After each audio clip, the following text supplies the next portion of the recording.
all around in the streets of me.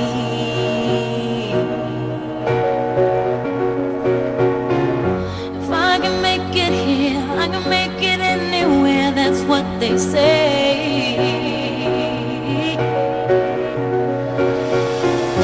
See my face in lights, on my name, a monkey's found down on Broadway.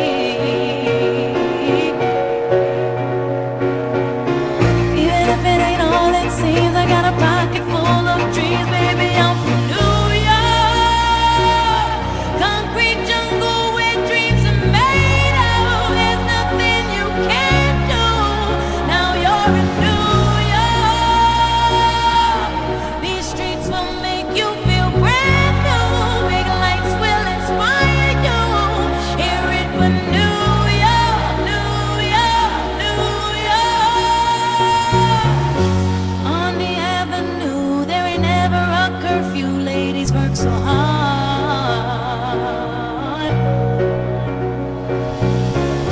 Such a melting pot on the corner selling rock. Preachers pray to God.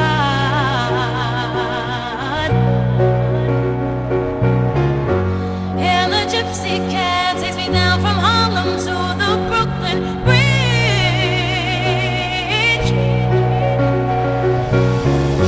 Someone sleeps tonight with a hunger for more than an empty fridge.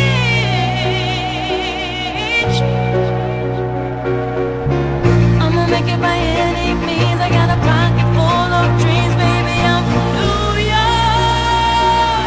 Concrete jungle where dreams are made of. There's nothing you can't do. Now you're in New York. These streets will make you feel brand new. Big lights will inspire you. Hear it for New York, New York, New York. One hand in the air for the big city. Street lights, big dreams, all looking pretty. No place in the world that can compare. Put your lighters in the air, everybody say yeah, yeah, yeah, yeah. New York, concrete jungle where dreams are made of. There's nothing you can't do. Now you're in New York. These streets will make you feel brand new. Big lights will inspire you. Hear it for New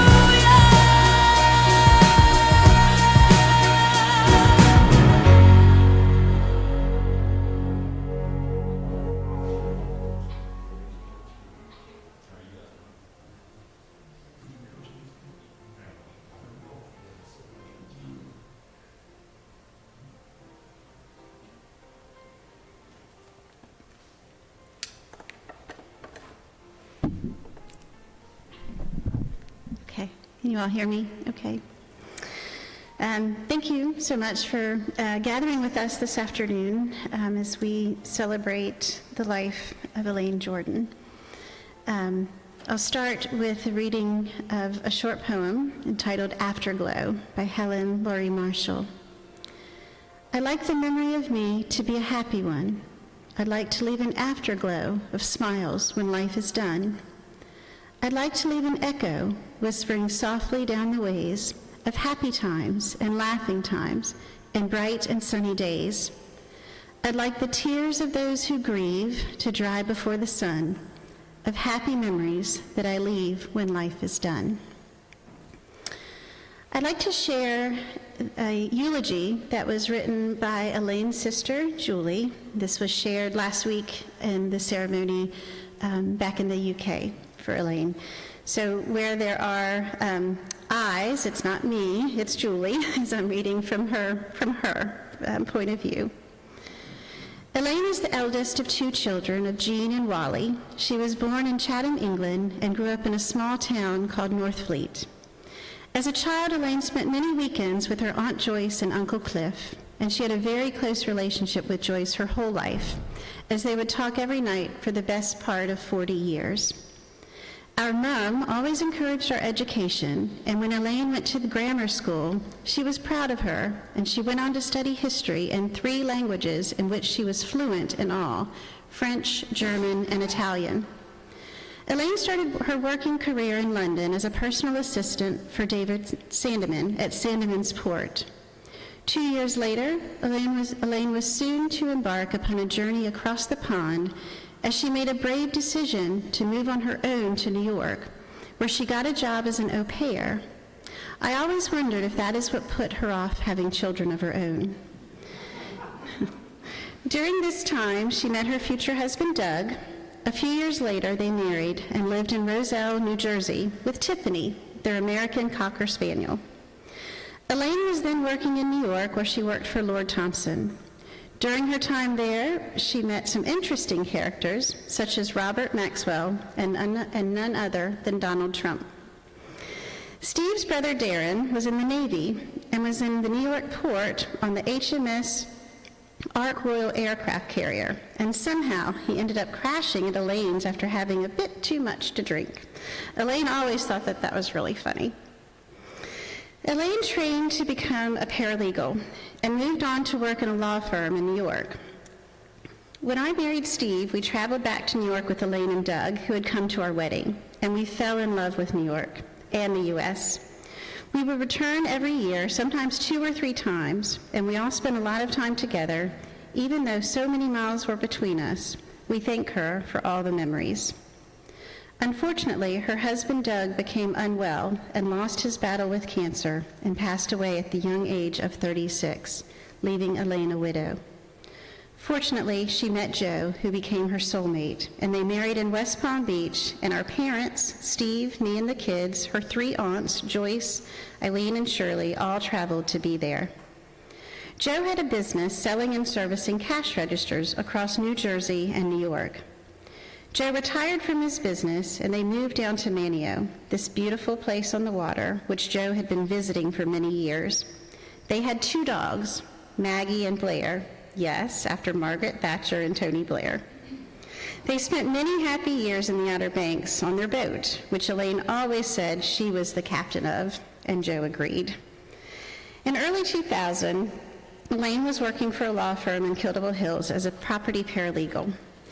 It is here where she met Debbie, who has been a dear friend of hers for over 20 years, and who we had the privilege of meeting when we visited Elaine. Our son Bradley spent most of his holidays in North Carolina with Elaine and Joe. He loves spending time here swimming, fishing, and crabbing. Elaine arranged for her friend to include Brad in a surf club one summer, which he really enjoyed. In September 2001, at the time of 9/11, Elaine had our mom and Aunt Joyce staying with her as they were on their way to the airport on 9/11. That's when the planes hit the tower.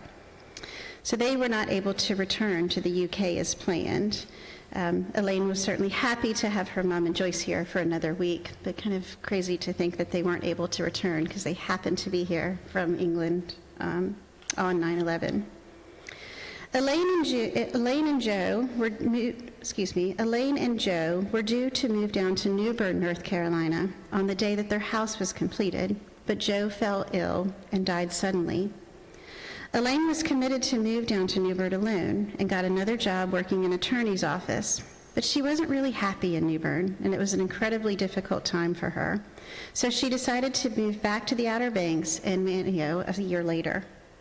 And after moving back, Elaine got a job working for the Dare County Health Department. But this was not just a job. She truly loved working there and made some good friends, including her boss, Sheila, who she fondly spoke of.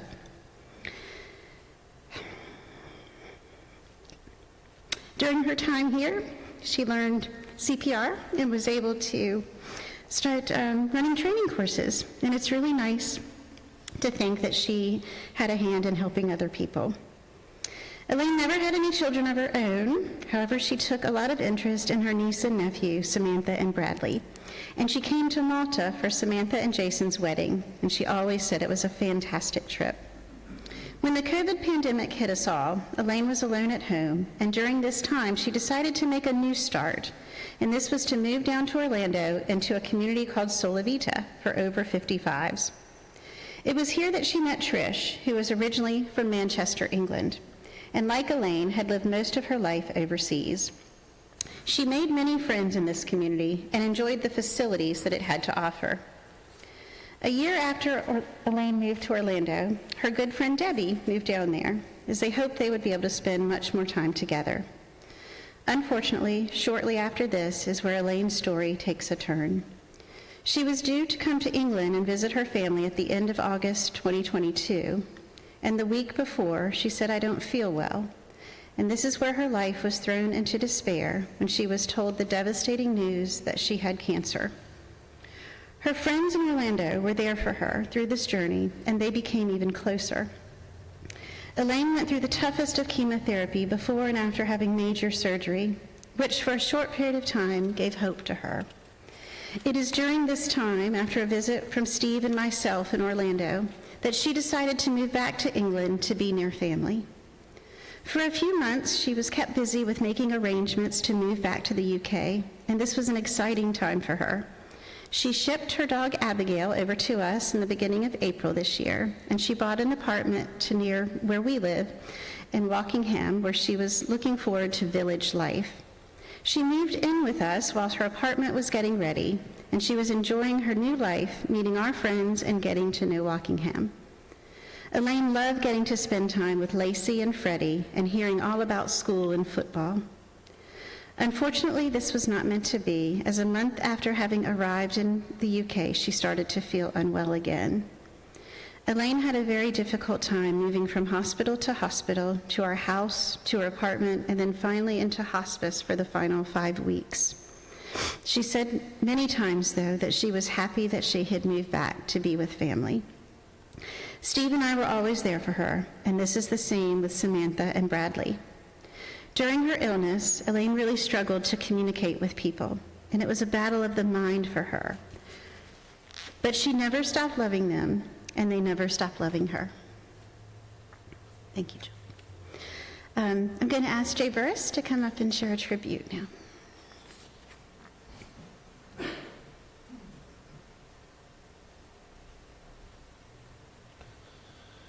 Thank you, Sheila, and thank you, Steve and Julie, for this opportunity to say a few words about my friend Elaine.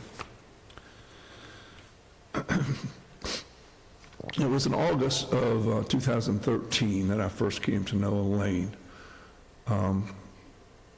Pretty much overnight, I was appointed in a leadership position in the health department where she worked as a administrative officer.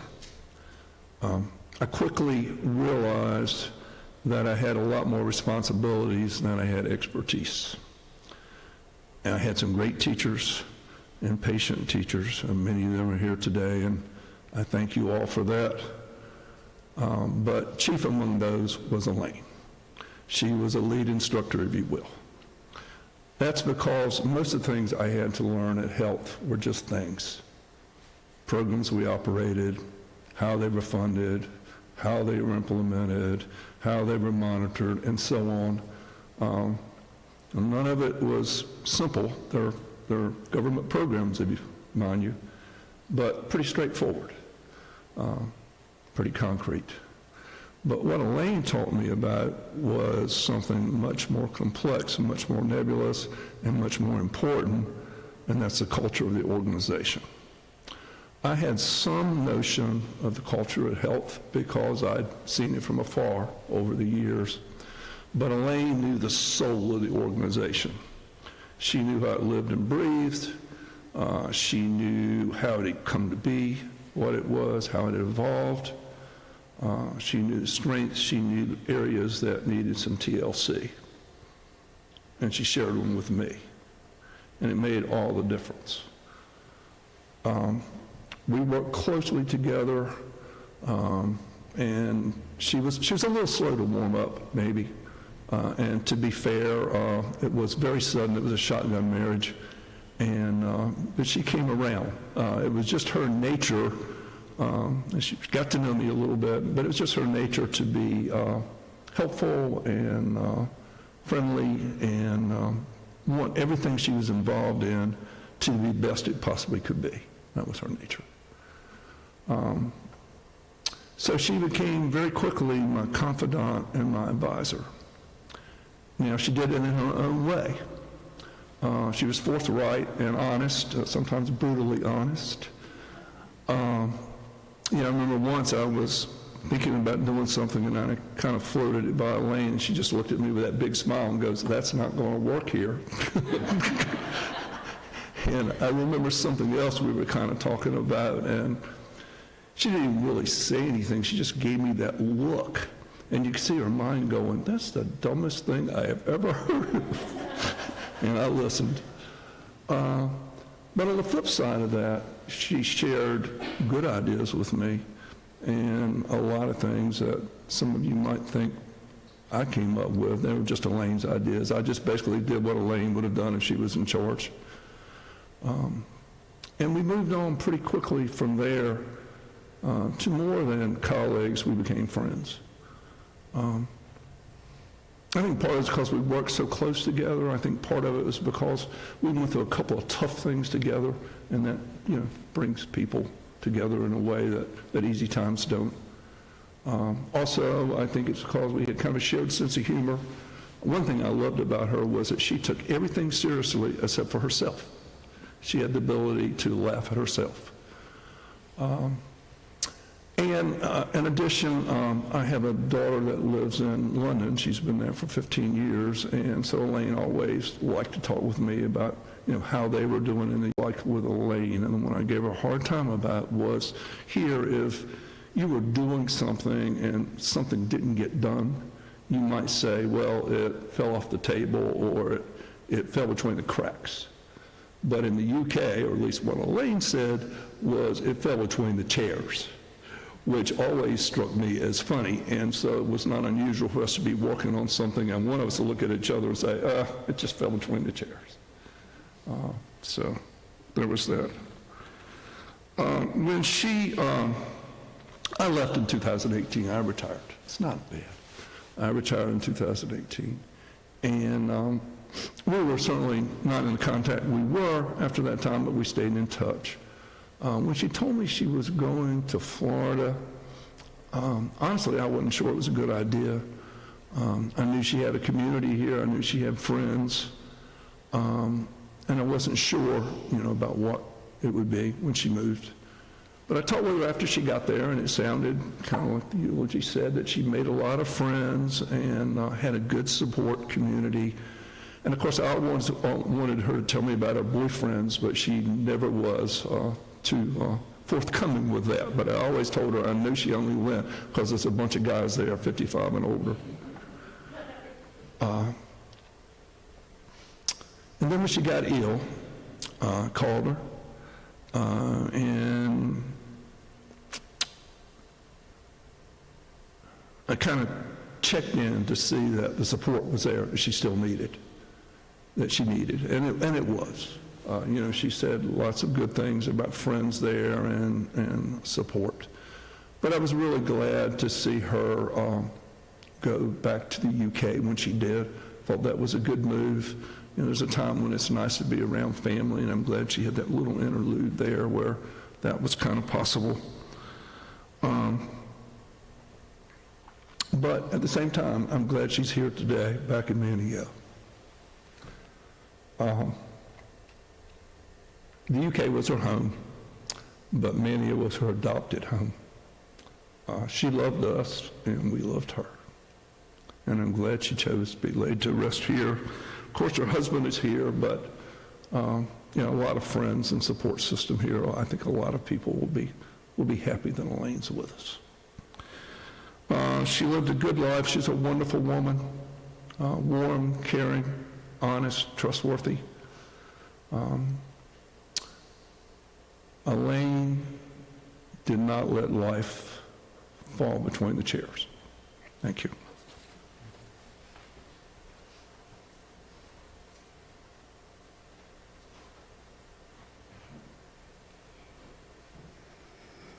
Thank you, Jay. And I'm now going to share a tribute as well. I consider it an honor to stand here today to celebrate the life of Elaine Jordan, a woman whose kindness, humor, and generosity of spirit have left an indelible mark on all of us. I first met Elaine in 2014 when I came back, thanks to Jay, to the health department to work. It did not take me long to realize what a gem Elaine was, both as a person and a professional. Though I only had the pleasure of knowing Elaine for the past 10 years, it truly felt like much longer, a gift I'll always treasure. In our roles at the health department, Elaine and I worked very closely. She was one of the few people I interacted with on a daily basis, and we tackled some interesting challenges, from foodborne illnesses amongst our staff team, to dangerous dog investigations, to personnel challenges that involved needing police backup. I quickly developed a special fondness for Elaine, and we developed a friendship that stretched beyond the office. When we got our first family dog, Elaine, a dog lover herself, offered to go with me to pick up the puppy in Chesapeake, Virginia. When we got to the kennel, I was so excited to meet Oz that I unknowingly locked the keys in the car. We had to wait on AAA to come help us get the car unlocked. Anyone else may have been completely annoyed with me, for what was supposed to be a 3-hour trip turned into nearly 5.5 hours. But Elaine took it all in stride, laughing wholeheartedly at my expense and simply enjoying the extra time with all the fur babies we met. Elaine was one of those rare people who could light up a room the moment she walked in. She had an infectious laughter that you could hear echoing down the hall or even outside the building, a sound that instantly put a smile on your face. Whether it was her sharp wit, her British phrases, or her natural warmth, Elaine had a way of making everything seem just a bit brighter. She had a gift of balancing being direct and telling you like it is, yet calming you with her charming British accent. I recall Sheriff Dowdy, on numerous occasions, sharing that even though he had my direct number, he would intentionally call Elaine to be forwarded to me just because he wanted to hear her voice. In addition to her charming accent, Elaine's sense of humor was a gift to everyone around her. One example of demonstrating a balance of being firm and direct with humor was how she approached being the HIPAA privacy officer for the health department. In her role, she was responsible for ensuring that we operate in compliance with maintaining confidentiality and protecting patients' health information. Elaine would do periodic unannounced walkthroughs to check for compliance. On more than one occasion, Elaine was known to dress up in traditional British police garb, a true bobby, with the black hat that I learned was called a custodian helmet, and a baton to conduct her walkthroughs. Needless to say, she got everyone's attention, not just with her garb, but with her laughter bellowing down the hallways. Elaine and I had many a laugh in the office, especially when she would throw me off with her British tongue and sayings. Numerous times in the office, I would think we were talking about the same thing and be on the same page, but as the conversation progressed, I realized I was in left field and we were totally not on the same page. Phrases like a dog's dinner, or Bob's your uncle, and the bee's knees, I still don't think I really understand what they mean. I recall one day we were talking about an issue, and she used the phrase, Bob's your uncle. It totally threw me off, and I remember saying, who is Bob's uncle, and what does this have to do with what we're talking about? And again, we talked about this yesterday with Steve.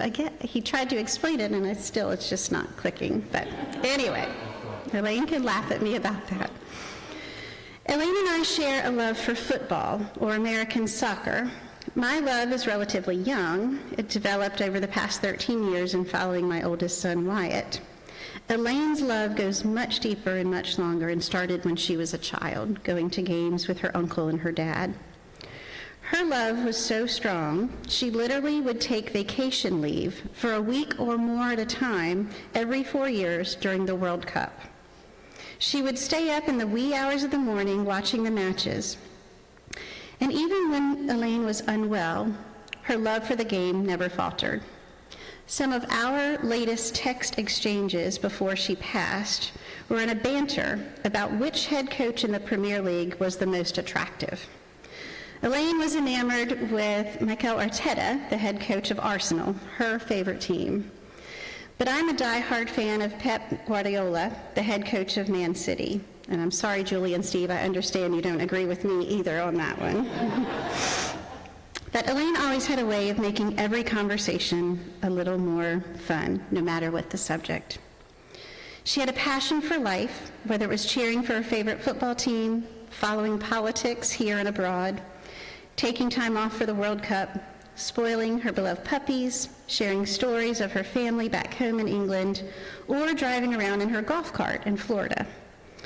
When Elaine moved to Kissimmee outside of Orlando, my family and I went to visit her twice. Both times she was so excited to give us a ride in her golf cart through our neighborhood into the little area where there were restaurants and shops. On our first trip, it was all four of us, and we could not all fit in the golf cart, so Daryl followed us in a car. Elaine took us along a very windy path, and for a while, Daryl was able to keep up. But then Elaine went off-road. After a minute or so, I mentioned to her that we had lost Daryl.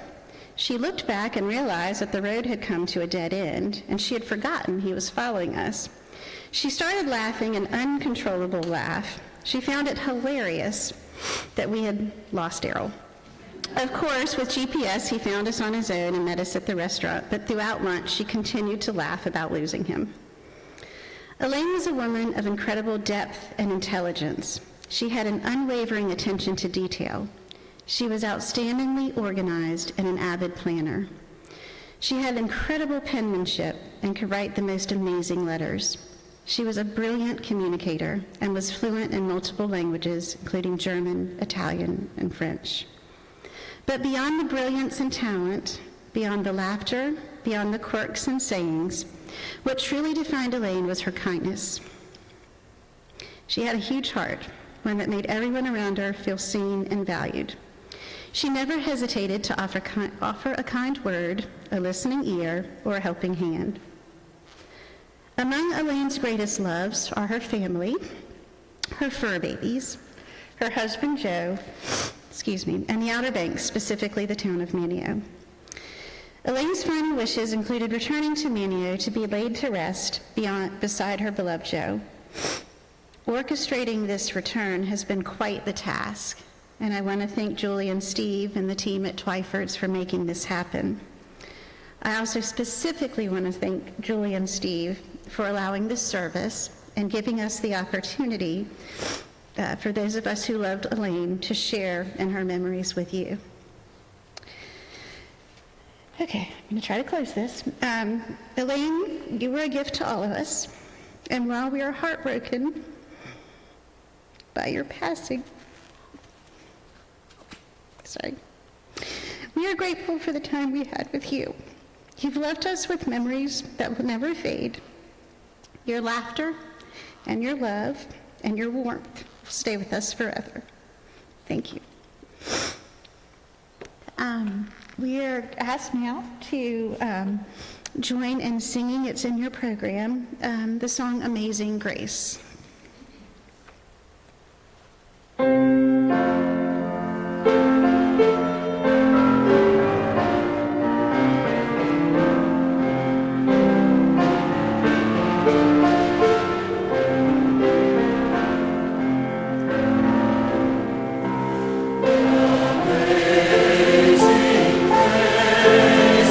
Sweet, oh, sound,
And in your program, if you will join me with words in reading the words of farewell.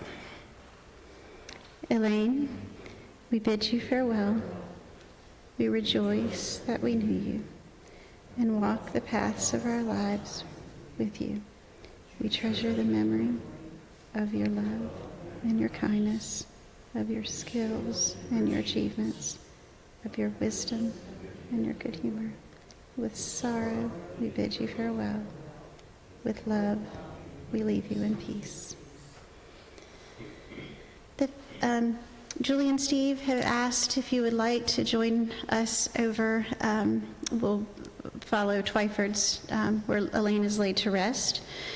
That'll be a very brief graveside service, and then immediately following that, they really would like you all to join them at Ortega's, right downtown, just to be able to gather with them and share your stories. So many of you have some great stories to share, so if you can spare the time, we'd love for you to join us at Ortega's. So.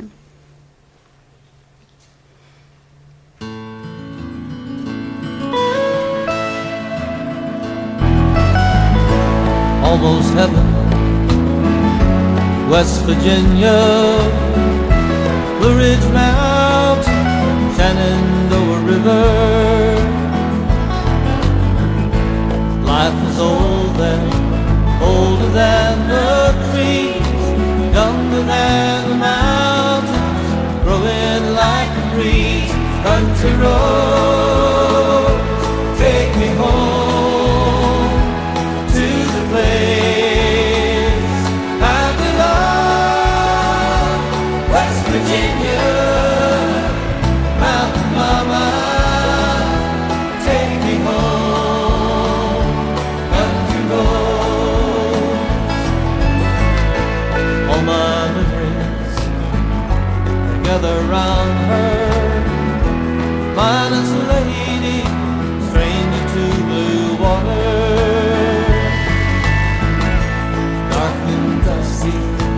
Painted on the sky, misty taste of moonshine, teardrops in my eyes, country road.